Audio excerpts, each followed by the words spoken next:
오늘부터 다시 구속사 시리즈를 이어서 4권 내용을 생각해 보도록 하겠습니다.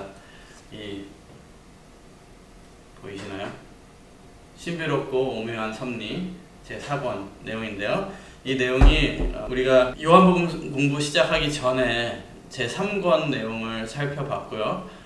사사들의 이야기를 살펴봤습니다. 이번 구속사 시리즈 공부는 주로 많이 다루지 않는 내용들, 우리가 3권 공부할 때도 주로 예수님의 족보 공부하고 이제 다윗 이야기도 좀 하지만 사사들의 이야기를 자세하게 다루지 않았기 때문에 그 내용을 좀 살펴보고요.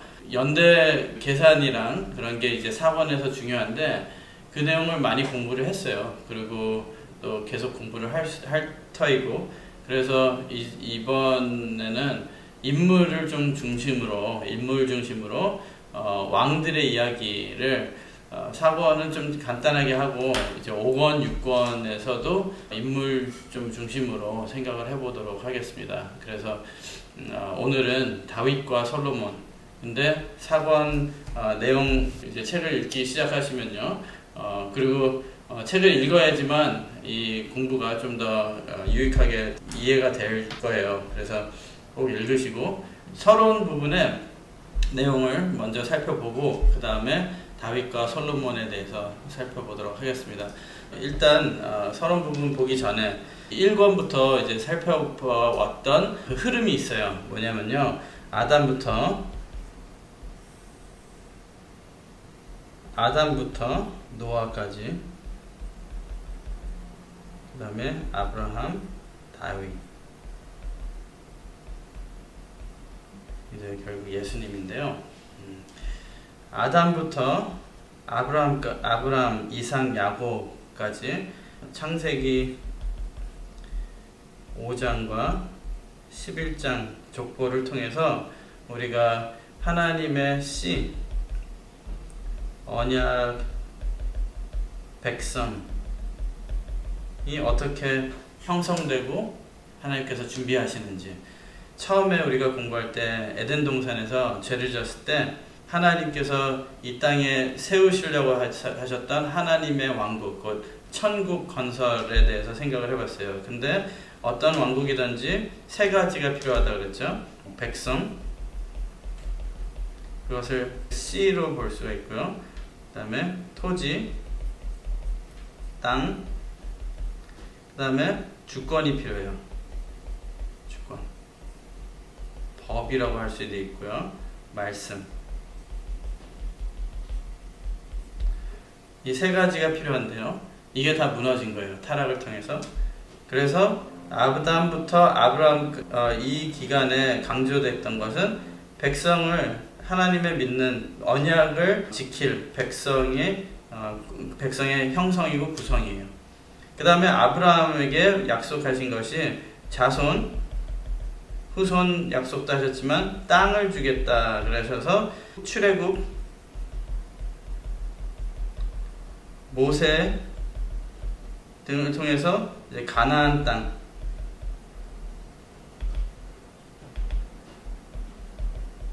가나안 점령을 하는 가나안 땅까지 들어가는, 그래서 다윗을 통해서 시온성, 법궤가 이제 법궤를 되찾고 통일왕국, 이스라엘이라는 통일왕국을 건설하게 돼요. 그러니까 표면적으로도 이 과정을 통해서 성전이 세워지고 성막, 땅, 그 다음에 성전이 세워지고 하나님의 말씀이, 하나님의 나라가 이루어지는 것을 볼 수가 있죠. 그러니까 표면적으로도 이스라엘 나라를 통해서, 왕국을 통해서 보여주지만 이 구속사의 흐름에는 하나님의 왕국이 세워지는 역사를 볼 수가 있어요. 아담에서 아브라함까지는 백성, 아브라함에서 다윗까지는 땅을 되찾고, 그 다음에 이제 오늘부터 볼 내용이 다윗을 포함한 다윗부터 열왕들이에요. 예수님까지. 열왕들을 통해서 왕이잖아요. 왕은 주권을 상징합니다. 주권, 권세. 근데 우리가 지난번에도 그 사사기를 통해서 본 것 같이 이들의 마음속에는 왕이 없다고 생각을 했어요. 근데 진짜 왕은 누구인가? 하나님이에요. 그것을 백성들에게 보여준 것이 다윗이에요. 내가 왕이지만 진짜 왕은, 진짜 이 나라를 다스리는 분은 하나님이다. 그래서 다윗과 같은 왕, 다윗에게 약속하시기를 너의 아들은 영원히 다스릴 것이다. 그 아들이 바로 예수님을 예표하는, 표면적으로는 솔로몬이지만 예수님을 예표하는, 솔로몬이 성전을 지은 것 같이 예수님이 영원한 하나님의 성전을 이 땅에 세우실 그분을 예언을 하셨죠. 그래서 그 사이 이 다윗부터 예수님까지는 이제 하나님의 주권을 되찾는, 이스라엘과 우리 마음속에 하나님의 주권을 되찾는, 그러면 우리가 하나님의 백성이 되고 하나님께서 우리에게 약속하신 땅을 주시고 주권을 되찾으면요, 하나님의 왕국 건설의 이제 기초가 되는 것이죠. 그래서 이제 열왕들에 대해서 생각을 해볼 때 하나님의 주권이 어디 있느냐? 이스라엘 백성들의 마음에 진짜 그 주권이 하나님의 말씀이냐, 아니면은 이방 신이냐, 아니면 내가 원하는 내 삶이냐라는 것이죠.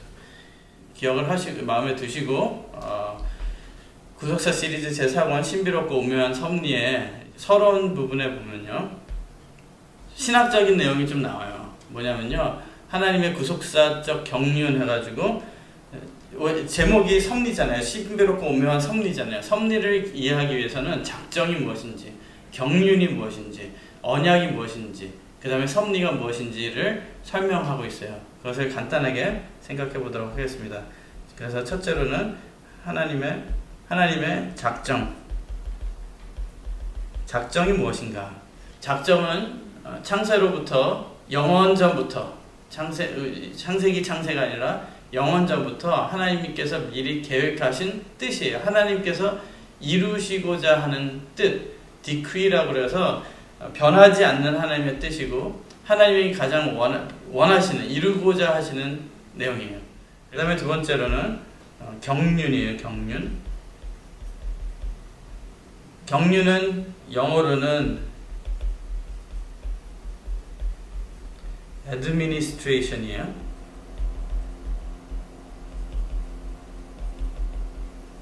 헬라어로는 오이코노미아인데,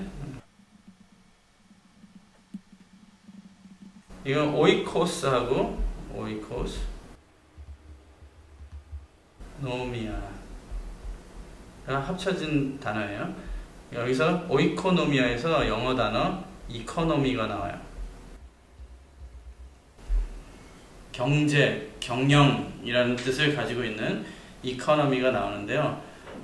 가장 세상에서 중요하게 생각하는 돈을 어떻게 다루고 어떻게 살림을 어떻게 이끌어 나가느냐 하는 내용이 오이코노미아. 집안에 노미아라는 것은 관리하다 또는 법, 그런 규정, 그런 거예요. 그러니까 집안 살림이에요. 집안 살림. 그러니까 뭐냐면 하나님의 집을 어떻게 관리하고 어떻게 이끌어 나가시는지에 대한 내용이에요. 우리가 가정을 이끌어 나갈 때도 여러 가지 생각해야 되잖아요. 일은 어떻게 할 것이고, 집의 규모는 어떻게 할 것이고, 지출과 수입, 밸런스 맞추고, 그 모든 계획과 어드미니스트레이션이에요. 그 모든 행정에 따른 그런 모든 일들. 그러니까 집안 살림이에요. 집안 살림.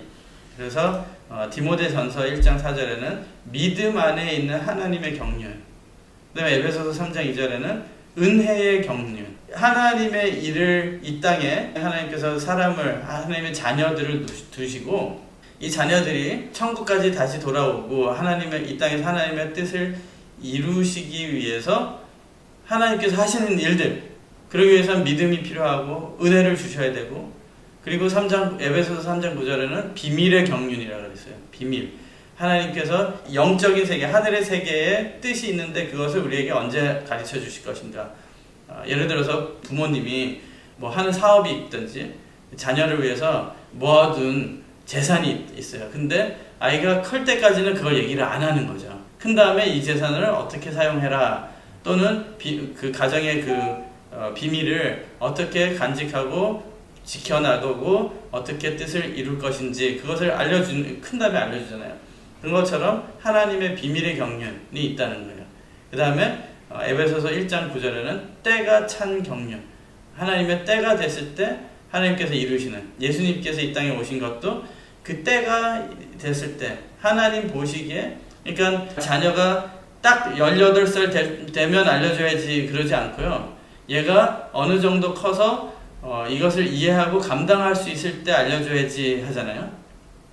18살 됐는데도 철이 안 들면 못 알려주지 못하는 거예요. 그때는 그것을 기다리는 부모의 아버지가 알 수 있는 거죠.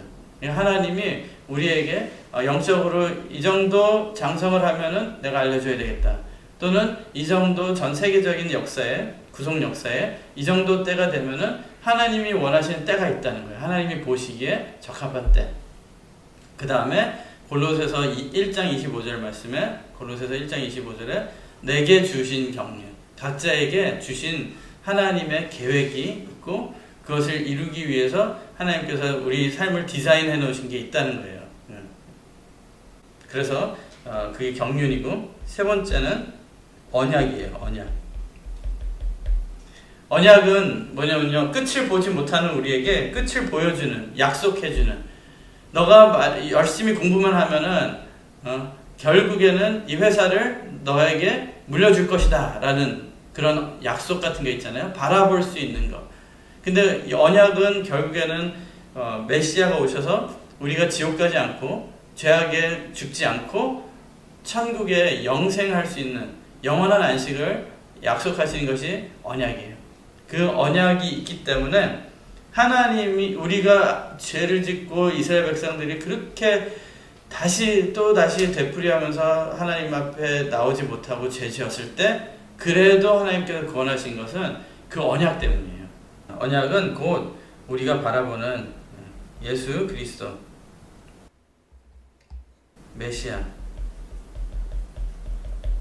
재림, 천국, 영원한 안식 등 하나님께서 우리 각자 삶에 이 땅에 있는 동안에도 언약이 있겠지만 영원한 언약, 맹세하신 언약이 있다는 것. 그 다음에 네 번째는 섭리예요. 섭리라는 게 뭐냐면요, 이 작정을 하시고 그 뜻을 이루시기 위해서 그거에 필요한 모든 일을 하셔요. 경륜. 그리고 그것을 끝까지 할 수 있도록 그것을 움직일 수 있게, 엔진이라고 그러죠. 엔진, 자동차가 바퀴가 돌아갈 수 있게 밀어주는 그 엔진이 바로 언약이에요. 언약. 이 뜻을 이루기 위해서, 그리고 이 모든 것이 이루어지기 위해서 한 순간순간 개입하셔서 역사하시는 것. 우리에게 순간순간 준비해 주시고 예비해 주시고 보존해 주시고 협력해 주시고 도와주시고 하시는 그 모든 것을 섭리라고 하는 거예요. 그래서 이것을 좀 더 쉽게 해보자면요, 집 짓는 걸로 비유로 생각을 해볼 수가 있는데요. 집을 질 때 이제 집 짓는 사람이, 집주인이 우리 집은 어떤 모습으로 지어야 되겠다, 그리고 어떤 용도로 사용해야 되겠다, 처음에 구상을 해요. 그래서 설계를 합니다. 그러니까 그 마음속에 내가 원하는, 집주인이 원하는 그 집의 모습이 그림으로 안 나와 있을지라도 그 마음속에 있는 것이 작정이에요. 이제 집을 짓겠다 해서 그 마음에 구상한 것이 작정이에요. 그럼 집 짓기 위해서는 설계를 합니다. 설계를 하는데, 이제 집을 지으려면은 뭘 먼저 해야 될까요? 기초를 먼저 다져야 되겠죠. 땅을 파야 돼요. 땅을 파서 기초를 다져야 돼요. 집이 흔들리지 않도록. 그러니까 그 기초 다지는 것부터 이제 기둥 세우는 거, 뼈대, 이제 살을 붙이고, 그 다음에 다 겉모습이 됐으면은 안에 전기선, 플러밍, 그 다음에 인테리어 디자인이 들어갑니다. 그 모든 과정 해야 되는 것이 다 경륜이에요.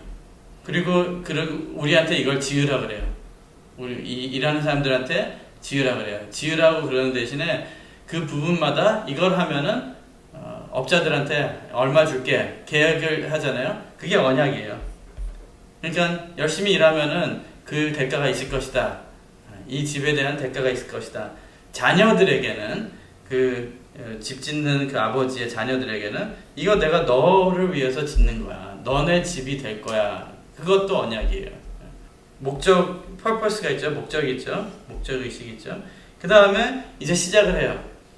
그러면은 하면서 망치질 하는 거, 문을 갖다 끼우는 거, 그 모든 하는 일이 하나하나가 섭리예요. 그 할 때 그 주인이 옆에서 보면서 지시를 하고, 또, 돈을 내주고, 재료를 사주고, 그 모든 것이 하나님의 섭리라는 것입니다. 우리 삶에 지금 우리가 날마다 느끼고 깨달을 수 있는 것이 하나님의 섭리라는 거예요. 근데 하나님의 섭리를 깨달을 때 이 섭리는 언약 이 위에 작정, 경륜, 언약의 결과예요. 이것이 있기 때문에 하나님의 이 목적이 있기 때문에 우리 삶 속에 섭리를 하신다는 거죠. 근데 이 섭리를 깨닫는 자는 하나님이 내 삶을 책임져 주시는구나. 내 삶에 개입을 하시는구나. 살아 계시는구나. 그래서 섭리를 깨닫는 자는 하나님의 주권을 인정하고 깨달을 수밖에 없는 역사가 있다는 것입니다. 그래서 이제부터 생각해 볼 것이 이 열왕들의 우리가 뭐 한 사람 한 사람 자세히는 못 보지만 일단 오늘은 시간이 되면은 다윗과 솔로몬을 생각을 해보는데요. 이 사람들의 삶 속에 하나님의 그 섭리가 어떻게 역사를 하셨고 이들은 어떻게 그것을 믿고 따랐는가 그것을 생각해보는 시간이 되시기 바랍니다. 그래서 처음에 다윗의 일생에 대해서 좀 생각을 해보는데요. 다윗은 어려서부터 하나님께서 이제 왕이 되기를 작정을 하시고 선택을 하시고 예비를 해주셨어요. 먼저 다윗의 주전 1040년에 출생. 주전 1040년에 출생하는데 2세의 8번째 아들. 목동이었습니다. 양을 치고 양을 보호하고 하는 목동이에요. 15세에 사무엘 선지자가 와서 기름 부었죠. 기름 부음을 받아요. 그리고선 이제 골리앗과 싸우죠. 골리앗을 무너뜨리고 블레셋과의 전쟁에서 승리를 한 다음에 이제 사울이 다윗을 죽이려고 합니다. 그래서 1020년 20세에 다윗은 도망자가 돼요. 그래서 도피 생활을 시작하는데요. 10년 동안 16곳을 우리 구속사 시리즈 3권 보면요. 이 16곳이 쫙 나와 있고 우리가 노래도 하잖아요. 사무엘상 19장부터 31장에 16군데를 도망자의 신세로 다니면서 시간을 잃어버린 것이 아니라 이런 가장 고난스럽고 고통스러운 이 10년을 통해서 하나님께서는 다윗이 왕이 될 준비를 시켜주셔요. 진짜 하나님을 믿을 수 있고 우리가 시편 보면요. 다윗이 시편을 많이 기록을 했는데요. 가장 힘들고 어려울 때 하나님께 찬양하는 법을 배운 거예요. 하나님께 감사하는 법을 배웠고 겸손한 자세를 배웠고 하나님께 순종하는 것을 배웠고 또 지혜를 얻을 수 있는 정치뿐이 아니라 군사적인 것도 또 말씀을 깨닫는 지혜를 배울 수 있는 이 기간이 되었다는 것입니다. 그래서 우리가 어려운 시기가 있을 때는 어려워서 힘들긴 하지만 그때 많은 지혜를 얻고 하나님께서 앞으로 우리를 세워주실 때 필요한 그것을 구축할 수 있는 그런 기간이라는 것을 믿고 괴로울 때나 힘들 때는 그 생각이 안 들고 실감이 안 나죠. 그렇지만 그것을 믿고 감사할 때 하나님께서 진짜 요셉도 보디발의 집에서 또 감옥에서 그때 총리가 될 것을 준비를 시켜주신 거잖아요. 마찬가지로 다윗도 이렇게 어렸을 때부터 기름을 부으시고 그때부터 하나님의 역사를 시작하는데 하나님의 이 훈련은 쉽지가 않아요. 구속 역사에 큰 인물이 되게 하기 위해서 하나님께서 이렇게 이끌어 주셨다는 거. 그 다음에 1010년 30세에 이제 다시 기름 부음을 받습니다. 헤브론을 수도로 해서 왕이 되는 거예요. 유대 왕이 돼요. 유다 왕이에요. 유대가 아니라 유대는 이후였죠. 유다 왕이 되는 거예요. 사무엘하 2장 3절 4절 말씀. 그리고 거기서 7년 6개월 7년 반을 왕으로 헤브론에서 통치를 합니다. 사무엘하 5장 4절 5절 말씀. 그리고 그 왕이 끝나는 게 아니고 1003년 BC. 그래서 구속사 시리즈 우리가 지금 공부하는 게 예수님의 족보잖아요. 마태복음 1장이 예수님 족보인데 14대에서 두 번째 14대예요. 제2기라고 하죠. 제2기의 시작이 1003년 BC예요. 1003년. 왜냐면은 37세에 예루살렘에서 수도를 예루살렘으로 옮겨요. 그래서 여기서는 이스라엘의 왕, 그냥 유다 왕이 아니라 이스라엘 왕, 통일 왕국의 시대가 열리는 거죠. 이스라엘 왕으로 예루살렘에서 수도를 옮기고 여기서 다시 기름 부음을 받고 시작을 하는 것입니다. 여기서 이제 하나님의 법궤를 되찾고 또 시온 성도 되찾고 하면서 다윗의 성을 만들고 거기서 통치를 하는 거죠. 그리고 여기서 가장 중요한 것은 하나님의 성전을 이제 짓겠다고 하나님께 고백을 해요. 그때 하나님께서 축복을 주십니다. 사무엘하를 한번 찾아보겠습니다. 사무엘하 성전 건축을 하겠다고 했을 때 사무엘하 7장을 한번 보겠습니다. 1, 2절을 보시고 여호와께서 사방의 모든 대적을 파하사 왕으로 궁에 평안히 거하게 하신 때에 왕이 선지자 나단에게 이르되 볼지어다 나는 백향목 궁에 거하거늘 하나님의 궤는 휘장 가운데 있도다. 나단이 왕께 고하되 여호와께서 왕과 함께 계시니 무릇 마음에 있는 바를 행하소서. 그 밤에 여호와의 말씀이 나단에게 임하여 가라사대 가서 내 종 다윗에게 말하기를 여호와의 말씀이 네가 나를 위하여 나의 거할 집을 건축하겠느냐. 하나님이 너무 좋아서 먼저 와서 너가 그랬다며 그러시는 거예요.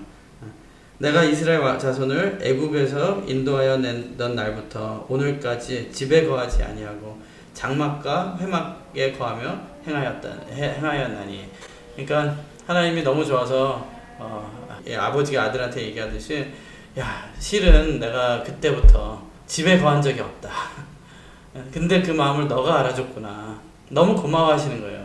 솔직히 하나님은 하늘에 계시는 분인데 그 마음을, 아들의 마음을 하나님께서 너무너무 기뻐하시는 것을 볼 수가 있죠. 무릇 이스라엘 자손으로 더불어 행하는 곳에서 내가 내 백성 이스라엘을 먹이라고 명한 이스라엘 어느 지파에게 내가 말하기를 너희가 어찌하여 나를 위하여 백향목집을 건축하지 아니하였느냐고 말하였느냐. 그러므로 이제 내 종 다윗에게 이처럼 말하라. 만군의 여호와께서 이처럼 말씀하시기를 내가 너를 목장 곧 양을 따르는 데서 취하여 내 백성 이스라엘의 주권자를 삼고 네가 어디를 가든지 내가 너와 함께 있어 내 모든 대적을 내 앞에서 멸하였은즉 세상에서 존귀한 자의 이름같이 내 이름을 존귀케 만들어 주리라. 내가 또 내 백성 이스라엘을 위하여 한 곳을 정하여 저희를 심고 저희로 자기 곳에 거하여 다시 옮기지 않게 하며 악한 유로 전과 같이 저희를 해하지 못하게 하여. 그러니까 이스라엘 가나안까지 이끌어 주시고 이스라엘 그 가나안 땅이 이스라엘이 돼서 그곳에 너희가 편하게 살고 있지 않느냐. 전에 내가 사사를 명하여 내 백성 이스라엘을 다스리던 때와 같이 않게 하고 너를 모든 대적에서 벗어나 평안하게 하리라.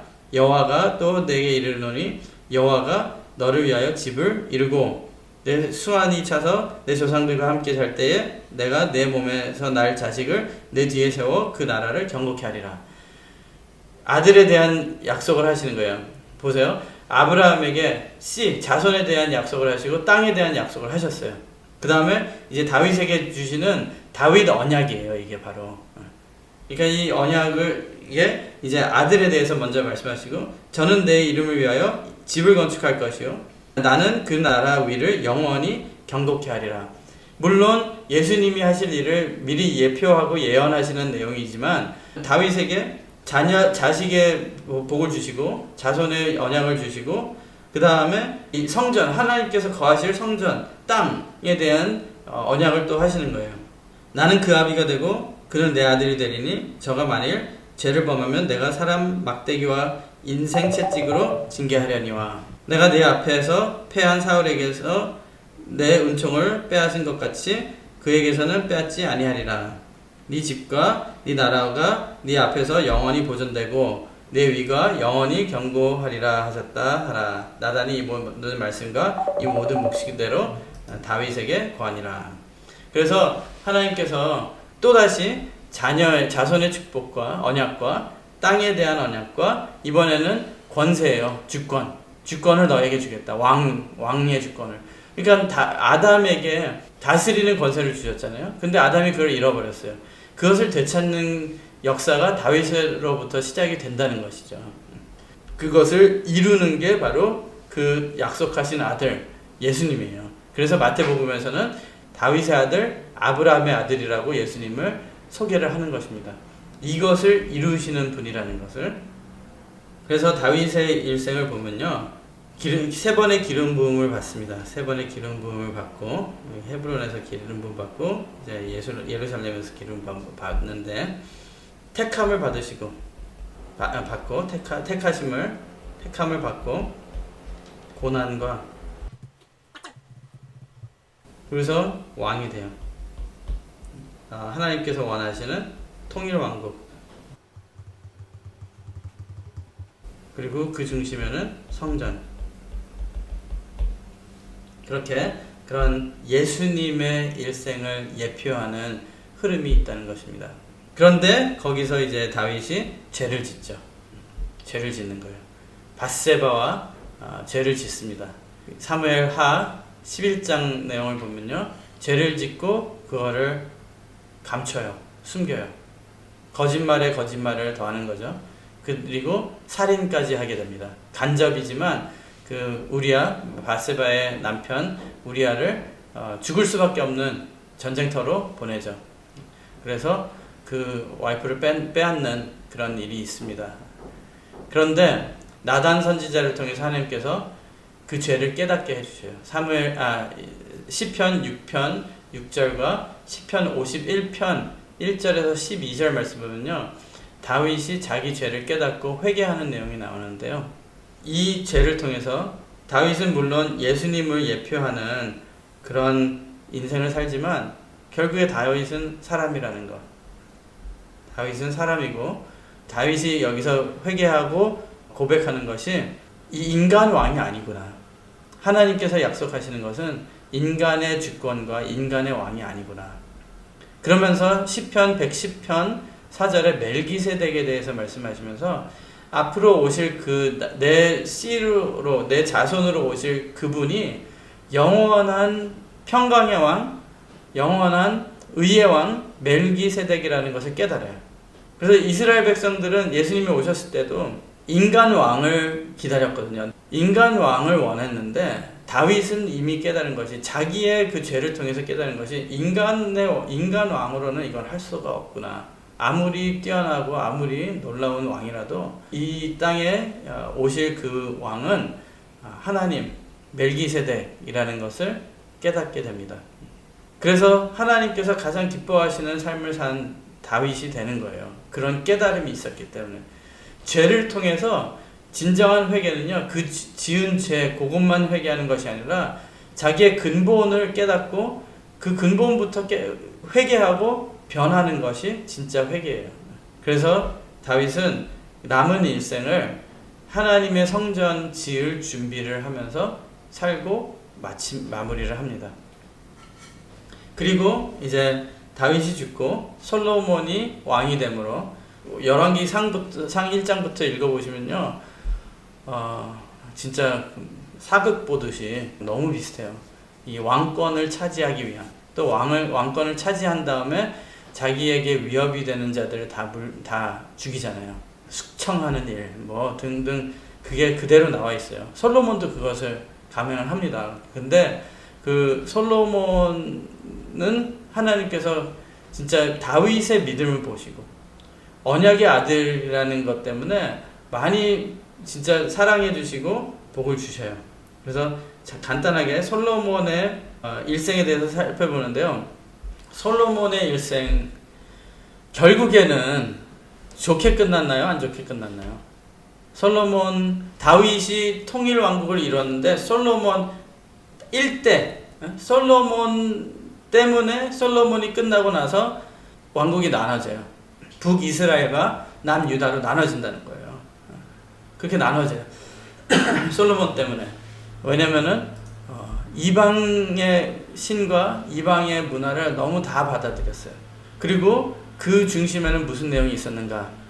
이제 하나씩 보겠습니다. 여기 보면요, 이 차트가 뭐냐면요, 카에즘이라 그래요. 이게 X, 헬라어 그 알파벳을 보면요, 이 X 같은 게 있어요. 이거를 카이라 그래요. 카이. 가수 카이 있죠? 카이. 이 카이예요, 이게. 그리고 그래서 이 성경을 기록한 그 기술을 보면요, 이 카이스틱 구조라 그래요. 카이스틱 구조가 있어요. 이런 식으로 이게 이렇게 해가지고 X를 만들잖아요. 이 카이 모양이라고 해서 카이스틱 구조라고 하는데, 이게 뭐냐면요, 이제 보면요, 1장 1절부터 이게 열왕기상이에요. 1장 1절부터 그대로 이어가는 거예요. 내용을 이제 정리를 해보면요, 스트럭처를 만들어 보면요, 이런 모양이 나오는 거예요. 뭐냐면요, 보세요. 이거는 일단 내용을 먼저 볼게요. 선지자를 통해서 솔로몬이 기름 부음 받아요. 다윗이 죽은 후에. 그리고 솔로몬이 이제 왕위의 위협이 될 사람을 모두 제거해요. 그리고 그런데도 하나님께서는 솔로몬을 택하셨기 때문에 솔로몬이 이제 하나님께 제사를 드렸을 때 하나님께 나타나서 너가 무엇을 원하느냐, 부냐, 영광, 권세냐, 물어봤을 때 지혜를 원합니다. 그 내용 우리가 잘 알잖아요. 솔로몬의 지혜. 그래서 하나님과의 관계에 대해서 그 솔로몬의 믿음과 충성과 그 다음에 받는 축복에 대해서 쫙 말씀하셔요. 그 다음에 그의 결과 하나님께서 그럼 지혜뿐이 아니라 내가 부와 권세도 다 주겠다. 그래서 솔로몬의 영광, 부와 권세에 대해서 말씀하고 있어요. 그리고 나서 이제 솔로몬이 성전 짓는 역사. 근데 이 내용이요, 성전 짓고 성전 건축 준비하고 성전을 건축하고 그 다음에 솔로몬 궁궐을 건축하고 다시 솔로몬 성전 내부 기구와 기명들을 제작하는 것, 헌당. 그리고 나서 갑자기 스토리가 변해요. 더럽혀지는 솔로몬의 영광, 그 재산과 지혜, 그 다음에 솔로몬과 여호와의 하나님의 관계, 불충과 심판에 대한 내용, 솔로몬의 안위를 위협하는 대적들이 다시 나타나요. 그 다음에 선지자를 통해 왕을 교체할 계획을 하십니다. 이걸 보면요, 이 거울같이 요거를 이 성전 건축을 중심으로 그 전과 후가 있는데요. 그 전은 이게 매치가 돼요. 그래서 A가 있고 A 프라임이 있어요. A는 선지자를 통해 솔로몬이 기물을 부음받잖아요. 왕이 되는 거하고 왕에서 쫓겨나는 비슷한 내용인데 반대죠. B는 왕위에 위협이 될 사람을 모두 제거하죠. 근데 B 프라임은 왕위를 위협하는 대적들이 일어나요. 이런 식으로 기록을 하신 거예요. 하나님께서. 솔로몬과 여호와 하나님의 관계인데 여기서는 믿음, 충성, 그리고 축복. 근데 여기서는 C 프라임에는 솔로몬과 여호와의 관계에 대해서인데 불충과 심판. 그 다음에 솔로몬의 영광. D는 솔로몬의 영광, 부와 권세에 대해서인데 여기서는 D 프라임은 더럽혀지는 솔로몬의 영광. 아시겠죠? 이렇게 반대예요. 그러면은 이렇게 갑자기 반대로 돌변하는 이유가 무엇인가? 그 중심에는 이게 있었다는 거예요. 성전 건축이 있는데 성전 건축이 왜 잘못된 게 아니잖아요. 성전 건축은 하나님께서 기뻐하시는 건데 근데 희한하게도 이것은 잘못하면은 성전 건축이 좋은 건데 나쁘게 보이길까봐 조심스럽긴 한데요. 성전 건축은 좋아요. 근데 희한하게도 이 기록한 이 구조를 보면요. 그 성전 건축의 중심이 뭐가 됐어요? 성전 건축의 중심이 자기 궁 건축이 돼버렸어요. 하나님의 성전 건축을 하는데 거기에 가장 중심적인 역할이 뭐예요? 성전 건축을 하면요. 건축 준비하고 성전 건축하고 내부 기구와 안에 것 기명들 제작 그 다음에 헌당 그게 맞는 스토리잖아요. 맞는 흐름이잖아요. 근데 그 중간에 가장 중심에 자기 집 건축하는 게 나타났다는 거예요. 겉으로는 아무리 좋은 일을 해도 중심에 하나님을 위한 게 아니라 나를 위한 게 중심을 자리 잡고 있으면요. 결국에는 이렇게 좋았던 것이 이렇게 안 좋게 변할 수가 있다는 것을 보여주고 있습니다. 볼게요. 자기 궁 건축하는 내용을 7장 1절에서 12절 말씀. 왕상 솔로몬이 자기의 궁을 몇 년 동안 했어요?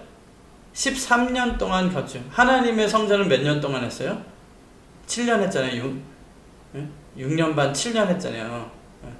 근데 자기 집 하는 것은 2배 이상 드렸다. 그 내용입니다. 솔로몬 성전 건축할 때와 솔로몬이 다스릴 때 그리고 솔로몬이 죽고 그 대를 잇는 왕위를 잇는 르호보암과 또 북이스라엘의 왕이 된 여로보암 그 역사를 볼 때요. 그건 다음 주에 할게요. 다음 주에 하고 오늘은 일단 다윗과 솔로몬 물론 솔로몬의 좋은 면들이 많아요. 그것은 많이 우리가 내용을 알고 예전에도 공부했기 때문에 오늘은 좀 안 좋아 보이지만 이런 일이 있었다라는 것을 오늘 한번 생각해보고 보면요. 아브라함부터 예수님의 족보 아브라함부터 다윗까지 올라가는 족보예요. 잘 돼가다가 다윗의 두 번째 이제 2기예요. 여기는 1기고 여기는 2기 예수님의 족보 2기 제1기 제2기 다윗이 두 번 나오죠. 근데 아브라함부터 1기에 들어간 다윗 거기서는 이제 올라가는 상승하는 도표라면은 두 번째 다윗이 죄 짓고 우리아의 아내와 죄를 짓고 그 다음부터 이제 솔로몬이 되고 열왕들을 통해서 내려가는 역사예요. 망하고 있어요. 그 망하는 이유가 뭐냐라는 것을 우리가 생각해 보자는 거죠. 그 다음에 이제 예수님까지 다시 회복되는 것을 볼 수가 있습니다. 그래서 지금 공부하는 건 제2기 좀 우울할 수도 있어요. 그렇지만 그 우울한 이 하나님의 주권을 다 완전히 발로 다 밟아버리고 자기의 주권을 세우기 위해서 안달이었던 이 왕들의 인생을 보면서 그런데도 이스라엘을 다시 회복시키시려고 하는 하나님의 역사 그 왕들의 모습은 바로 우리의 모습이고 그것을 회복시키시는 하나님의 역사를 생각해 보자는 것입니다. 다음 주에 이어서 생각해 보도록 하겠습니다. 기도하고 마치겠습니다. 사랑의 아버지 하나님, 예수님이 오시기까지 이 회복의 역사, 하나님의 백성과 또 땅, 영원한 하나님의 천국을 예표하는 땅과 성전, 그 다음에 하나님의 주권, 곧 말씀이 살아서 역사하시고 또 말씀을 두려워하고 또 따르고 경외하는 우리들의 마음속에 세워지는 하나님의 주권. 아버지 하나님, 이 내용을 보면서 우리의 삶에는 하나님의 주권과 하나님의 계심이, 하나님의 임재가 얼마나 뚜렷하게 나타나고 얼마나 인정이 되고 있는지 생각해보는 시간 허락하여 주시니 감사드립니다. 아버지 하나님, 우리 삶에 하나님을 무시하는 삶 살지 않게 해주시고 하나님이 중심이 되고 내가 중심이 되지 않는 그런 삶이 될 수 있도록 허락하여 주시옵소서. 그럴 때 하나님께서 우리에게 더 큰 복을 주시고 더 큰 지혜를 주시고 하나님의 말씀을 통해서 저희들이 이 땅에서도 승리하는 삶 살 수 있게 해주실 줄 믿사오니 아버지 하나님, 하나님의 임재하심 우리 가정 속에 우리 각 인생 속에 나타날 수 있고 또 드러내 보일 수 있도록 허락하여 주시옵소서. 이루어 주실 줄 믿고 감사드리며 예수님 이름 받들어 간절히 기도드리옵나이다. 아멘.